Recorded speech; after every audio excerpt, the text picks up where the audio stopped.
sometimes shit gets twisted, and it's not exactly your fault. You see, there's no real fault in anything if you look at it that way.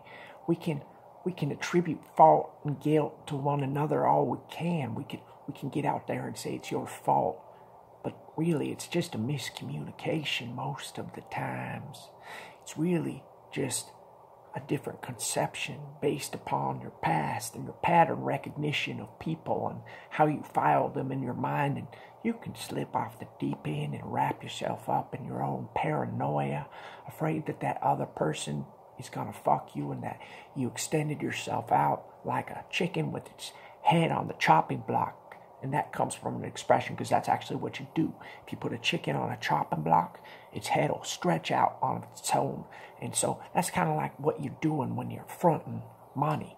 And so I was very paranoid that a certain front wouldn't go down and how it would fuck everything up. And I got really wrapped up. And there was all these red flags and things pointing this way and that way. And I was like, I don't want to not trust you, bro, but I might not trust you. But how are you trying to make me feel differently? And he got all pissed, which is the best possible response. He got so pissed and angry, and he was like, how dare you? I'm gonna get it to you quicker than you asked, you little shit. You know what? Fuck you. I was like, oh shit, my bad. But I had to be careful, I had to be cautious, and I had to dot my T's, cross my I's, because you gotta do that sometimes. And when it came down to it, you just can't put your neck out there, you just don't do that, and everybody knows not to front.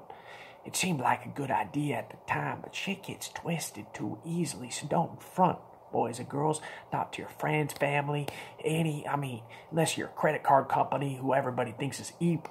They're just evil because they front you money and they ask for it back. That's evil, right? Well, something in there is. I don't know why people don't get that, but it just don't work. And that's credit card companies and why they're so rich, because people just ain't good for shit. Couple are. My credit is stellar. I've never asked for a loan from anybody. Ever. Never. But I fronted way too many idiots. And looking back, I'd say 90% fucked me over in some way or another. Gave me stress. Stress is a killer. Can't be dealing with stress. Don't you go fronting nobody.